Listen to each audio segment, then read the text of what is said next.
من الشيطان الرجيم. بسم الله الرحمن الرحيم.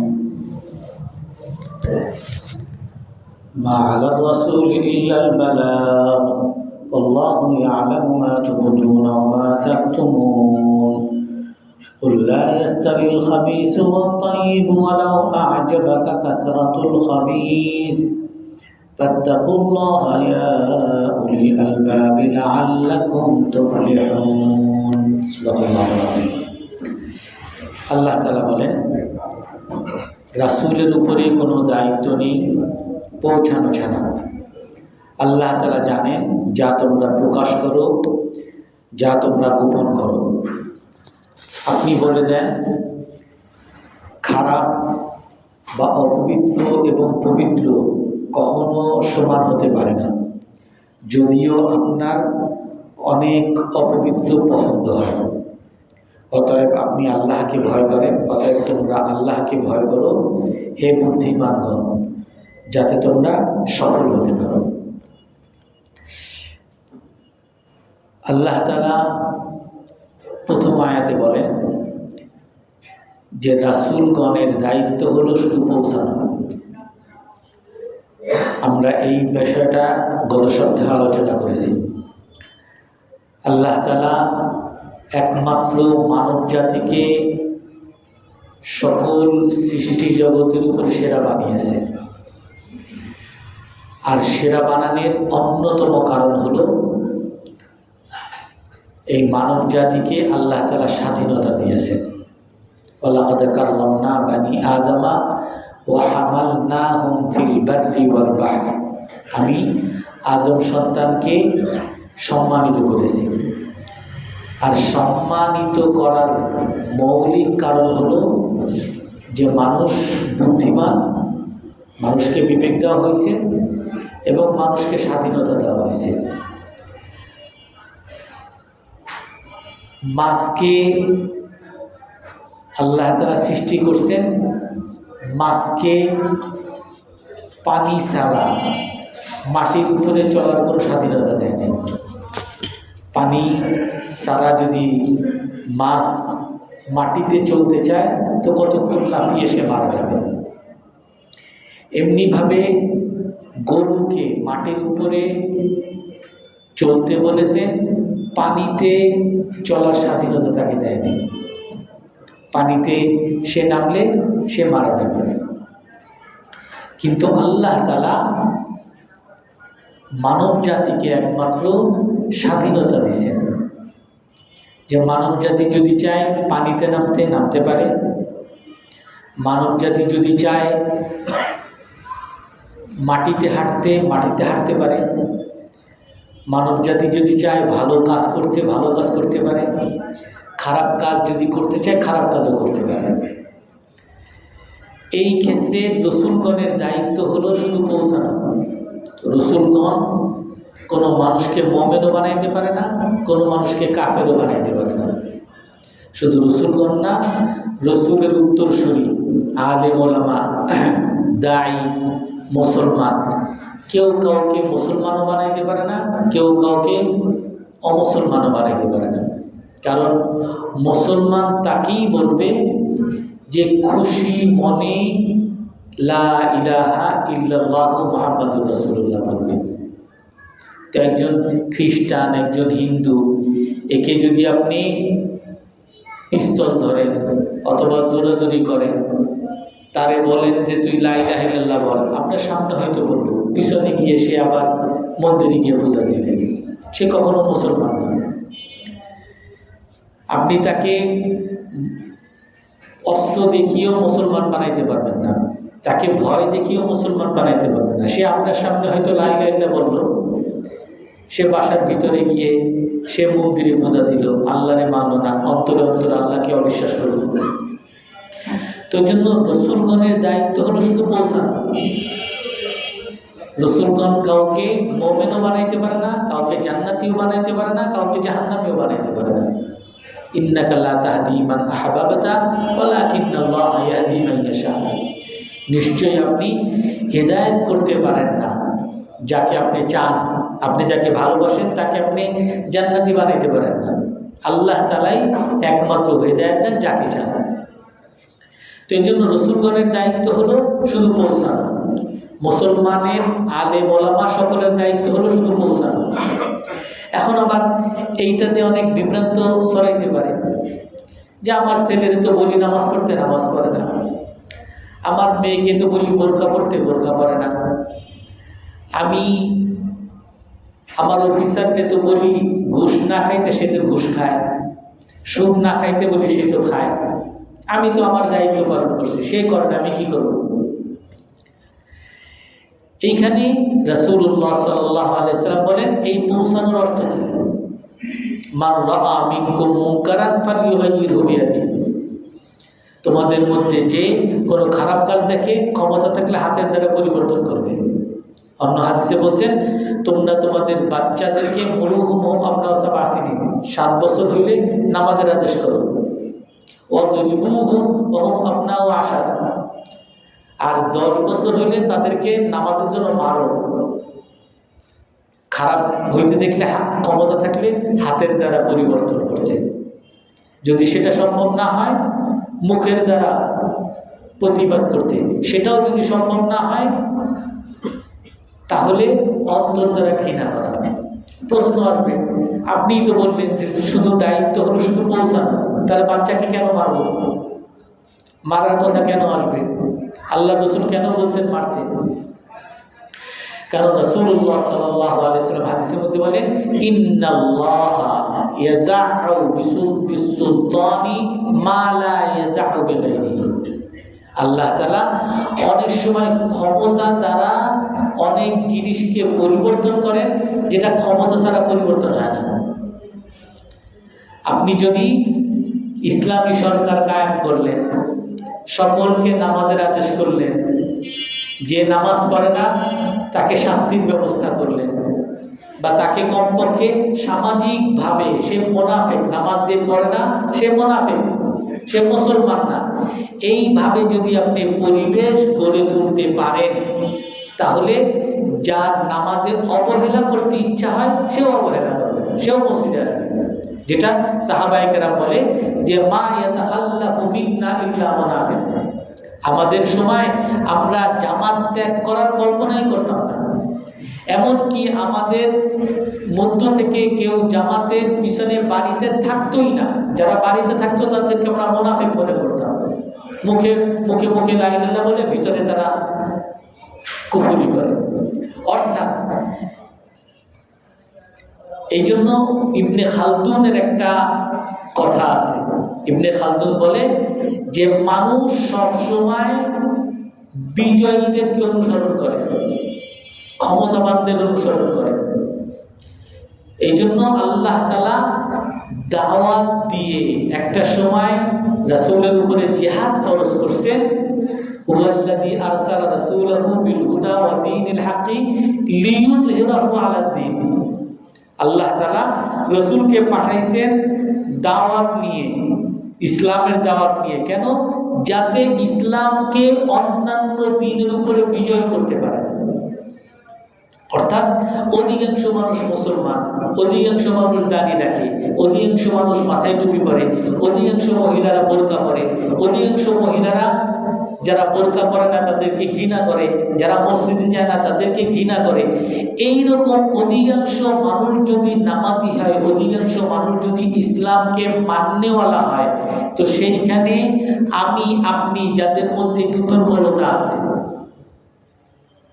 আমার এই দুর্বলতাটা কোন দিকে যাবে? যে আমি অনেক মানুষ এরকম সমাজে থাকে যে সমাজের তালে তালে চলে, যেদিকে লাও সেদিকে চলতে চায়। অনেক মানুষ এমন থাকে যে সবাই যেদিকে যায় আমিও সেদিকে যাই, বিরাট একটা সংকট। এই যে এখন নির্বাচনের সময় আসছে, বলে যে কিছু কিছু তো ভোট আছে এই পার্টির জন্য নির্ধারিত, এই পার্টির জন্য নির্ধারিত, আর কিছু ভোট আছে সুইং ভোট, মানে এখনো ঠিক করে নাই কোন জায়গায় দিব, সবাই যেদিকে যাবে এরাও ওদিকে যাবে। কিছু মানুষ আছে যেদিকে জোয়ার সেদিকে যায়। তো এই যে যারা নিজের কোনো আলাদা ইমান এত মজবুত না, নিজে এত দিনদার, পাক্কা দিনদার না, সে মানুষের সাথে চলার চেষ্টা করে। তো যেই সমাজে সবাই দাড়ি রাখে, সবাই মাথায় টুপি পরে, সবাই বোরকা পরে, ওই সমাজে যারা এই ধরনের সবার সাথে তাল মিলিয়ে চলতে চায় তারা কোন দিকে যাবে? তারা অধিকাংশ লোকের দিকেই তো যাবে। যে আমি যদি মসজিদে যখন আসে, জুম্মার দিনে সবাই আসে, যে কোনোদিন টুপি পরে নেয় সেও টুপি পরে। কেন? সবাই আশেপাশের মানুষ সবাই টুপি পরে, এই জন্য টুপি পরে মসজিদে আসতে হয়। যে সমস্ত অপকর্ম করে মসজিদে সে সিগারেট বের করার সাহসও পায় না। কেন? সবাই এখানকার ভালো মানুষ, এদের সাথে আমার সিগারেট মানানসই না। এই জন্য ইসলামের মধ্যে জিহাদ, ইসলামের মধ্যে ক্ষমতা, ইসলামের মধ্যে যে শাসন, ইসলামের মধ্যে যে ক্ষমতা প্রদর্শন, এগুলো সব দাওয়াতের জন্য। এই জিহাদ দাওয়াতের জন্য। জিহাদের উদ্দেশ্য হলো দাওয়াত, যে যাতে অমুসলমানরা মুসলমানদেরকে ইসলামে চলা থেকে বাধা প্রদান না করতে পারে। আপনারা সবাই জানেন জিহাদ কেন ফরজ। জিহাদ কখন ফরজ হয়? যখন ইসলামের উপরে চলার স্বাধীনতা থাকবে না। আমি ইসলাম মানতে চাই, কেউ এসে বাধা দিল না, তুমি নামাজ পড়তে পারবে না, তখন গিয়ে জিহাদ। আমাকে কেউ নামাজে বাধা দেয় না, আমাকে কেউ বোরকায় বাধা দেয় না, আমাকে কেউ দাড়িতে বাধা দেয় না, সেখানে তো জিহাদ করা যাবে না। যে কেন? যাতে স্বাধীনতা থাকে। আর এই মানুষের মধ্যে যখন স্বাধীনতা থাকবে, ইসলামের যখন বিজয় থাকবে, তখন এই দাওয়াতটা রসুল আম্বিয়ায়ে কেরামরা, রাসূলুল্লাহ সাল্লাল্লাহু আলাইহি ওয়াসাল্লামরা যে দাওয়াত দিয়েছেন, এই দাওয়াতটা কার্যকরী হবে। আলেম ওলামা যে দাওয়াত দেন, এই দাওয়াতটা কার্যকরী হবে। আমরা যখন বলি ভাই দাড়ি রাখেন, সবাই মনে প্রাণে চায় দাড়ি রাখতে, কিন্তু হুজুর কেমনে দাড়ি রাখবো? অফিসের তো কেউ দাড়ি রাখে না। আমার স্ত্রী কেমনে বোরকা পরবে? আমার আত্মীয় স্বজন তো কেউ বোরকা পরে না। আমার স্ত্রী তো চায় সবসময় বোরকার সাথে চলতে। অর্থাৎ মূলত নবীগণের উপরে দায়িত্ব, মূলত আলেম ওলামার দায়িত্ব, মূলত মুসলমানের দায়িত্ব হলো দাওয়াত দেওয়া। মা আলা রাসূলি ইল্লাল বালা। তবে মায়ের আদেশ এটা এই বাচ্চাদের ক্ষেত্রে নামাজের জন্য মারতে বলা হয়েছে। কেন? কারণ বাচ্চার মধ্যে এই বিবেক, এই বুদ্ধি সম্পন্ন হয় নাই যে নামাজ না পড়লে আমার এই ক্ষতি, আর নামাজ পড়লে আমার এই লাভ, এই জিনিসে বুঝে না। সে দেখে সবাই কোন দিকে যায়। বাবা নামাজ পড়ে তো বাচ্চাও নামাজ পড়ে, আর বাবা সিনেমা দেখে, বাচ্চাও সিনেমা দেখে। বাবা মোবাইল নিয়ে বসে থাকে, বাচ্চাও মোবাইল নিয়ে বসে থাকে। সে দেখে যে তার বাবা কোন দিকে যায়, বাবা কি বলে। বাবা যদি তাকে নামাজের জন্য প্রেশার দেয়, নামাজের জন্য চাপাচাপি করে, নামাজ যদি না পড়ে তাহলে বকাবকি করে, মাইর দেয়, তো এই বাচ্চা নামাজই হবে।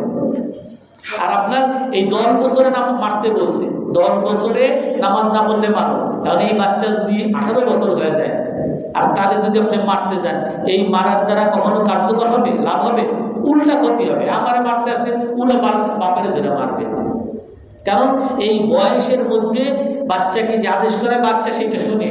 এই বাচ্চাকে যদি প্রেশার দেওয়া হয়, এই প্রেশার সে নিবে। কিন্তু 18 বছর হয়ে গেলে বা 15 বছর হয়ে গেলে একে নামাজের জন্য প্রেশার দিলে এটা নিবে না, যে আমি তোমার ঘরেই থাকবো না, আমি আরেক ঘরে চলে গেলাম। ছেলে রাগ করে আরেক বাড়িতে চলে যাবে। তো এই জন্য নবীগণের দায়িত্ব হলো পৌঁছানো। শুধু আলেম ওলামা মুসলমানের সকলের দায়িত্ব হলো পৌঁছানো। এই পৌঁছানোর ক্ষেত্রে বিভিন্ন ধাপ আছে। আল্লাহু ইয়ালামু মা তুবদুন। আল্লাহ তাআলা জানেন যা তোমরা প্রকাশ করো, যা তোমরা গোপন রাখো। আমরা জুম্মার দিনে একেবারে মাথায় টুপি পরে, সাদা পাঞ্জাবি পরে, আমি হাতে তসবিহ নিয়ে মসজিদে এসে সামনের কাতারে বসে, অধিকাংশ মানুষই সবাই প্রায় মসজিদে আসে। কিন্তু এই ব্যক্তি মসজিদে আসতেছে কেন? সে চিন্তা করে যে আমি যদি মসজিদে না যাই, সবাই আমারে বলবে বেনামাজি, যে জুম্মার নামাজটাও পড়ি না। কিন্তু এই ব্যক্তি জুম্মার দিনে আসতেছে, ভালো কথা। শবে বরাতে মসজিদ ভরে যাবে, যে শবে বরাতে নামাজ না পড়ি মানুষ কি বলবে। অথচ এই ব্যক্তি ফজর নামাজ পড়ে না। এই ব্যক্তি সারা রাত বসে বসে গান শুনে, নাচ দেখে, সিনেমা দেখে, যোহর আসর মাগরিব কোনো কিছুই পড়ে না, কিন্তু জুম্মার দিন সে একেবারে পায়জামা পঞ্জাবি টুপি পরে সামনে কাতারে এসে বসতেছে। আর এইটা সে কেন বসে? যেটা মানুষ যাতে তারা খারাপ না বলে, মানুষ যাতে তাকে নামাজি বলে। শবে বরাতের দিন আসে, মানুষ যাতে তাকে খারাপ না বলে। এইটা তো মানুষের সামনে সে প্রকাশ করতেছে, মানুষের সামনে ভালো সাজতেছে। কিন্তু রাতে যে সে নামাজ পড়ে নাই, সারা রাত বসে যে গান দেখছে, সিনেমা দেখছে, মানুষ হয়তো দেখে নাই, আল্লাহর কাছ থেকে আড়াল হইতে পারছে? আর আল্লাহর কাছ থেকে আড়াল হইতে পারছে? আল্লাহ দেখে নাই? আল্লাহ তাআলা জানেন যা তোমরা প্রকাশ করো, যা তোমরা গোপন করো। ইমাম সাহেব মানুষ, মুসল্লি মানুষ, হাজি সাহেব মানুষ, মসজিদে নামাজ পড়ে, মসজিদ থেকে বাইরে হয়েছে, সুন্দরী এক মেয়ে যায়, এমনি করে তাকায় যে আমি যদি এমনি মেয়েটার একটু ভালো করে দেখি, সমস্ত মুসল্লিরা বলবে দেখো খতিব সাহেব মেয়ের দিকে হা করে তাকায় দিচ্ছে। কিন্তু আমার দেখতে ইচ্ছা করে, আমি এরকম চোখের কোনা দিয়ে তাকাই। এই চোখের কোনা দিয়ে তাকাইছি যেটা আপনারা কেউ দেখেন নাই, আপনারা সবাই হুজুর খুব ভালো মানুষ, কিন্তু আমি যে চোখের কোনা দিয়ে যে তাকাইছি এটা আল্লাহর কাছ থেকে আড়াল করতে পারছি? আল্লাহ তাআলা দেখছেন না? এই জন্য আল্লাহু ইয়ালামু মা তুবদুন, আল্লাহ তাআলা জানেন যা তোমরা প্রকাশ করো, যা তোমরা গোপন করো। অন্য আয়াতে বলেন ইয়ালামু খাইনাতাল আয়ুনি ওয়া মা তুখফিস সুদূর, আল্লাহ তাআলা জানেন যা তোমার চোখ বিশ্বাসঘাতকতা করে। চোখের আড়ালে যে আমি গুনাহটা করছি কেউ দেখে না, কেউ বুঝেও নাই, কিন্তু আল্লাহর কাছ থেকে আমি বাঁচতে পারবো? ওয়া মা তুখফিস সুদূর, অন্তরের মধ্যে যেগুলো তুমি গোপন রাখছো।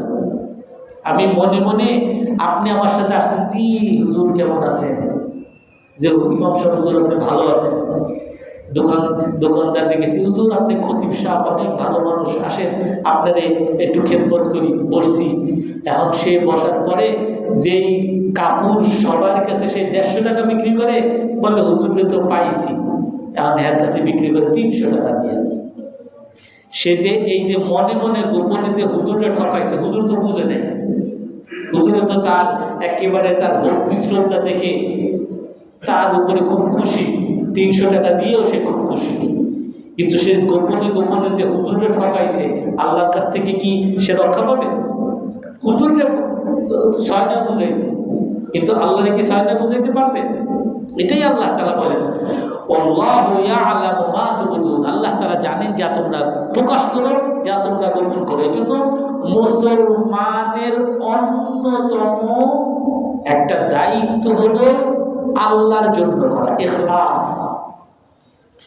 মুখলিস ইখলাসওয়ালা মুমিন কে হবে? যে প্রকাশ্যে এক কাজ, ভিতরে আর এক কাজ, সে কি মুখলিস ইখলাসওয়ালা মুমিন হবে? সবার সামনে ভালো আর ভিতরে আমি খারাপ। সবার সামনে নামাজ সবাই আছে, খুব ইহতিমামের সাথে নামাজ পড়ি, আর বাসায় গিয়ে কেউ দেখে না, রুকু সিজদা শুধু ঠোকর মারি। এ কি কখনো মুখলিস ইখলাসওয়ালা মুমিন হবে? ইখলাসওয়ালা মুমিন সেই হবে মান কানাত সারিরাতুহু কাআলানিয়াতিহি, যার গোপন আর বাইর দুটোটা সমান, গোপনে যেমন বাইরেও তেমন। আর যে বাইরে একরকম ভিতরে আর একরকম, এ কি ইখলাসওয়ালা মুমিন? এ হলো মুনাফিক। বাইরে খুব ভালো মানুষ, আর ভিতরে আমার ভিতরে হলো কারে ঠকানো যায়, কারে ক্ষতি করা যায়, কেমনে 2 টাকা অসৎ উপায় কামানো যায়, ভিতরে সমস্ত খারাপ। আর বাইরে জি স্যার জি স্যার, এই যে দোকান যত দোকানদার গুলা, জি sir yes sir thank you sir, চা খাবেন অমুক খাবেন, এই সমস্ত চা খাওয়ানো, যত আহলা ওয়েলকাম জানানো, এগুলোর মূল উদ্দেশ্য হলো তোমার পকেট থেকে আমি টাকা 2 নম্বরই করে তোমার প্রতারিত করে টাকা আমি দিব। আর তার বাইরে একরকম, ভিতরে আর একরকম। এ কি মুসলমান? মুসলমান কি হবে?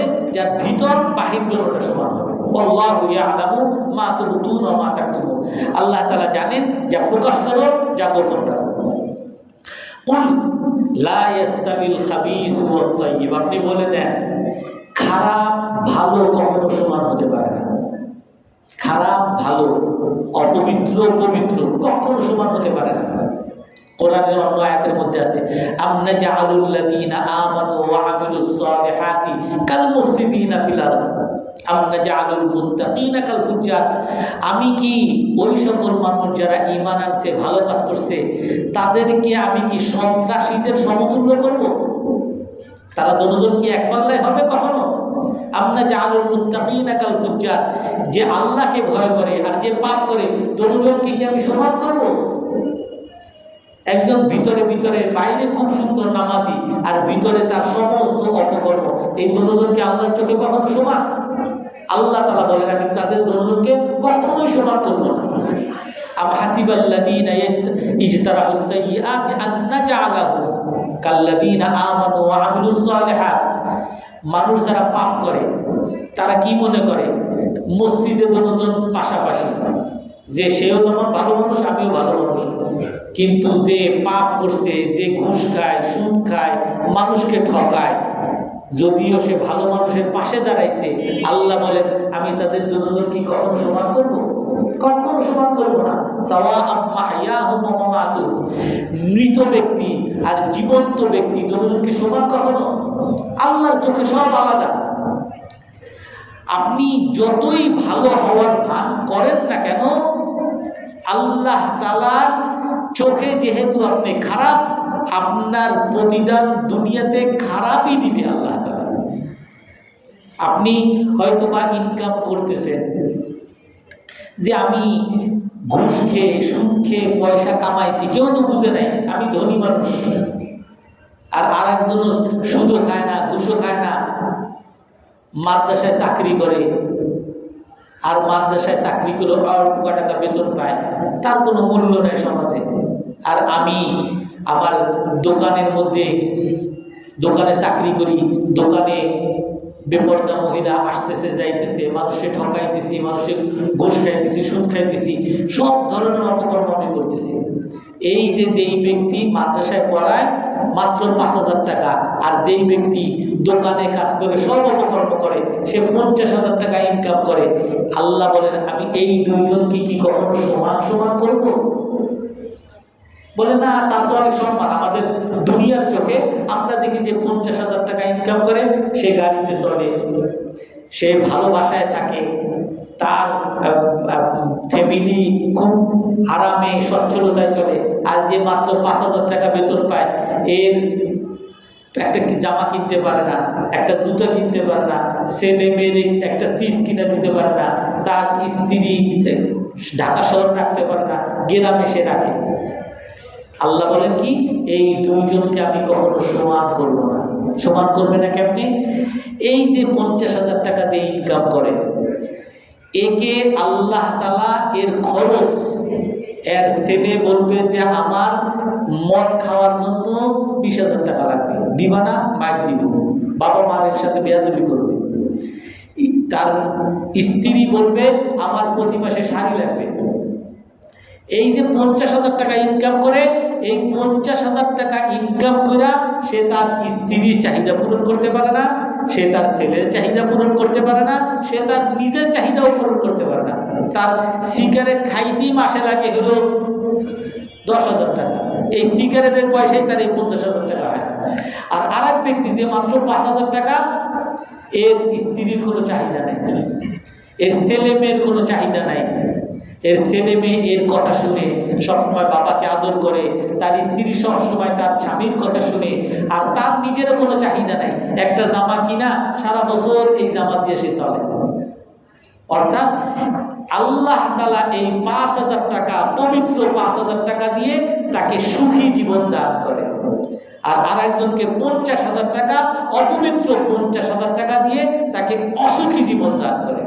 আল্লাহ তাআলা বলেন, কুল, আপনি বলেন, লা ইস্তাবিল খাবিসু ওয়াত তাইয়্যিব, অপবিত্র পবিত্র কখনো সমান হতে পারে না। ওয়ালাউ আ'জাবাকা কাসরাতুল খাবিস, যদিও আপনার অনেক বেশি অপবিত্র ভালো লাগে, বেতন বেশি হোক, উপরি আয় বেশি হোক, আমার সুদের মাধ্যমে ব্যবসাটা বড় হোক, এটা মানুষের কাছে ভালো লাগে, আমি সুদের দ্বারা গাড়ি কিনবো, সুদের দ্বারা বাড়ি করব, সুদের পয়সা দিয়ে আমার ব্যবসা আরো বড় করবো, এটা মানুষের কাছে ভালো লাগবে।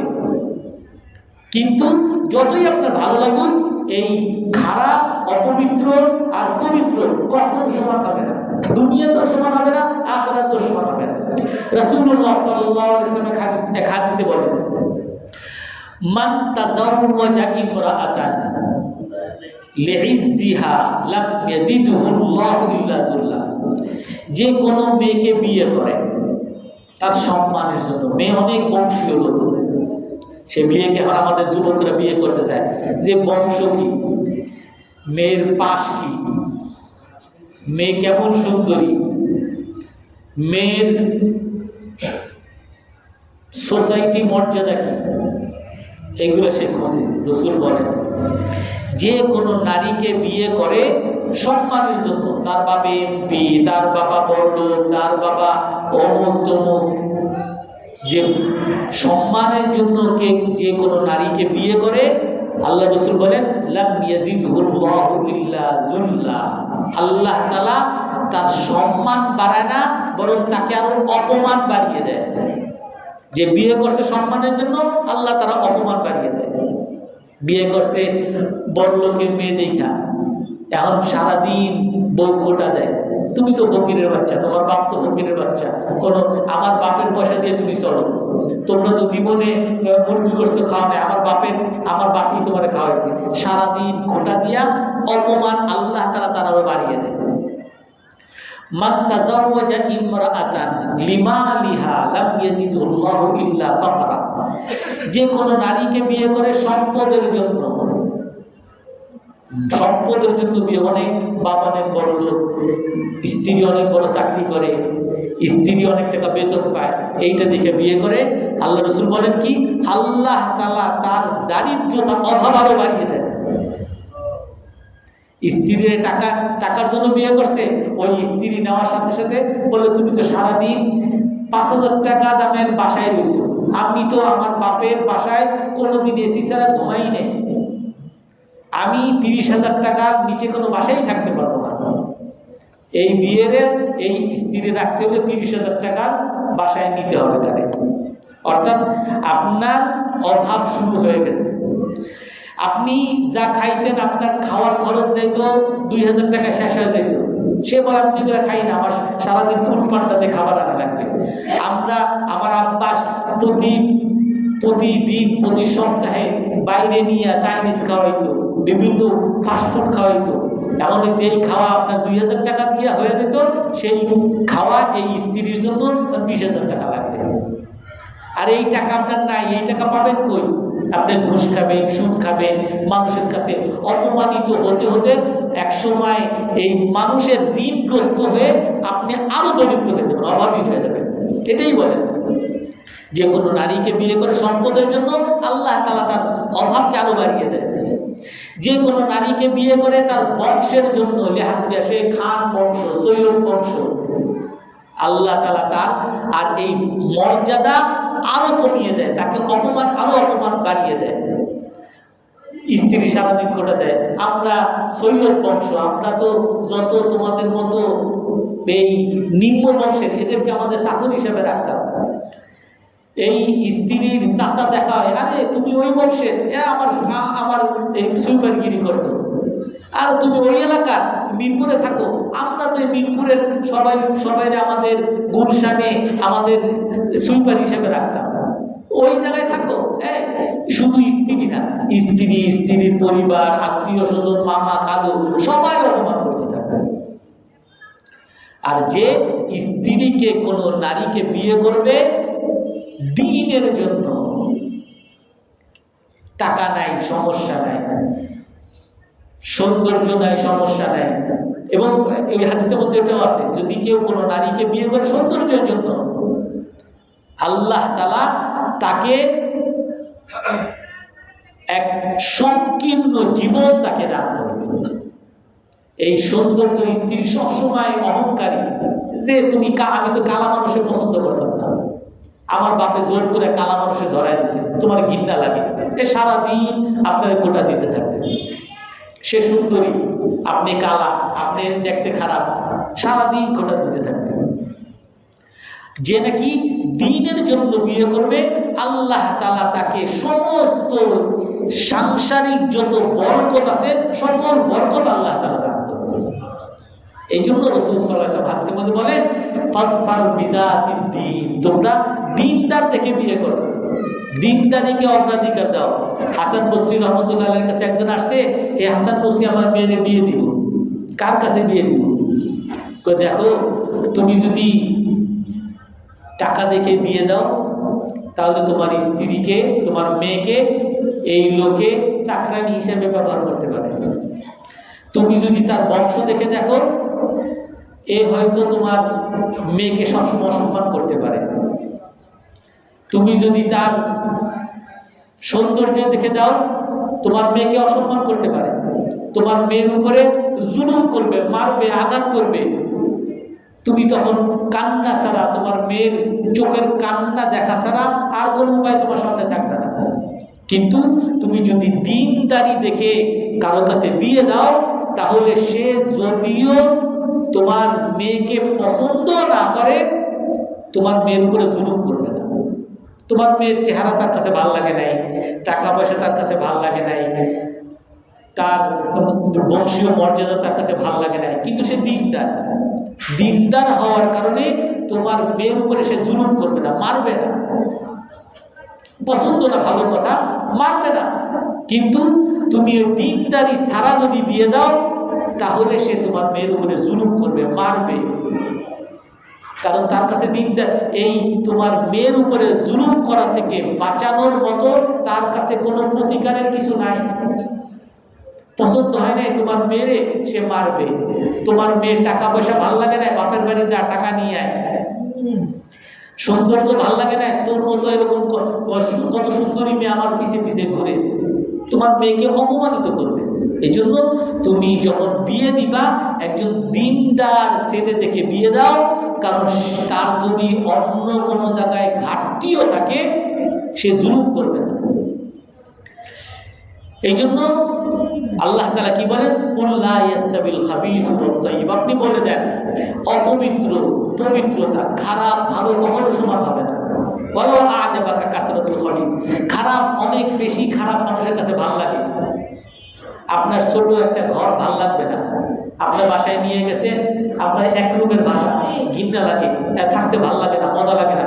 আরেকজনের বাসায় নিয়ে গেছে, তার বাসায় ঢুকলেই বিরাট ড্রয়িং রুম, তারপরে এসি, তারপরে ঝাড়বাতি, দেখলেই মজা লাগে, আরাম লাগে। কিন্তু এই বেটার বাসা পুরাটা সুদের পয়সা দিয়ে বানানো। এই লোকের বাসা, এই লোকের উপার্জন সব অবৈধভাবে উপার্জন, সব স্মাগলিং করে সে উপার্জন করছে, সে মাদক ব্যবসা করে উপার্জন করছে, সে ঘুষ খেয়ে উপার্জন করছে। তো এই যত সুন্দর বাড়ি হোক না কেন, যখন এর মূলের উপার্জন যখন খারাপ থাকবে, তখন আপনার কাছেই খারাপ লাগবে। আপনার কাছে খারাপ না লাগলে ওই বাসায় গেলে, বাইরে যখন বেরোবেন, হুজুর দেখো আমাদের বাড়িতে যায় না, ঘুষ করে বাড়িতে দৌড়ায়, হুজুরে সারাদিন দাওয়াত খায় অমুক সুদখোরের বাড়িতে, হুজুরে সারাদিন দাওয়াত খায় অমুক মাদক কারবারির বাড়িতে।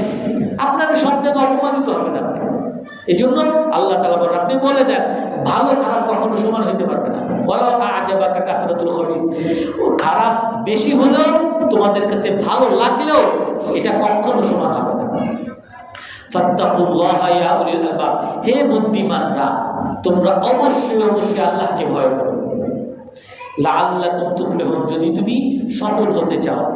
আমি যদি সফল হতে চাই, দুনিয়াতে সফল, দুনিয়াতে সুখী, দুনিয়াতে আমার ছেলে মেয়েদেরকে সুখ, অভাবমুক্ত জীবন যদি আমি রাখতে চাই, করতে চাই, তাহলে কি আমার এই ঘুষের পর, সুদের পর, আমাকে ঠকানির পর, আমার অবৈধ উপার্জনের পথ, এইসব পথ আমি গ্রহণ করব, নাকি হালাল পথ আমি গ্রহণ করব? কোন পথ গ্রহণ করব? এটা বুদ্ধিমান। আপনি যদি বুদ্ধিমান, কি বলছে আল্লাহ তাআলা বলেন, হে বুদ্ধিমানরা। বুদ্ধিমান কেন? আপনি যদি বুদ্ধিমান হন, আপনার সমাজে তাকাবেন, দেখেন, আপনি একটু দেখেন, আপনি যারা একের গাড়িতে চলে, বাড়িতে চলে, আর মাদক কারবারি করে করে তার খোঁজ নেন যে তার বউ তারে মানে না, বউ আরেকজনের সাথে পরকীয়া করে, তার ছেলে মাদকাসক্ত, তার মেয়ে দুনিয়ার খারাপ, তার কোনো শান্তি নেই। আপনি তার খবর নেন। আপনি যদি বুদ্ধিমান হন, আপনি যদি সফলতা চান, সুখ চান, দুনিয়া আখিরাতে সুখ চান, তাহলে আপনি আল্লাহকে ভয় করবেন।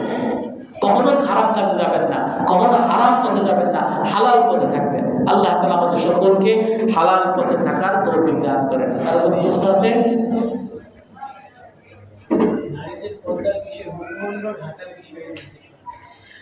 মুখমণ্ডল ঢাকার বিষয়ে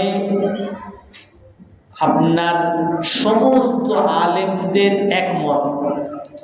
যদি মুখমণ্ডল খোলার দ্বারা ফিতনার আশঙ্কা থাকে, ফিতনা মানে কোনো মানুষ, কোনো যুবক যে বিয়ে করে নাই, এই সুন্দর চেহারা দেখে হয়তো বা তার মনের মধ্যে কুমন্ত্রণ আসতে পারে, অথবা অন্য কোনো মানুষ থেকে কুমন্ত্রণ আসতে পারে।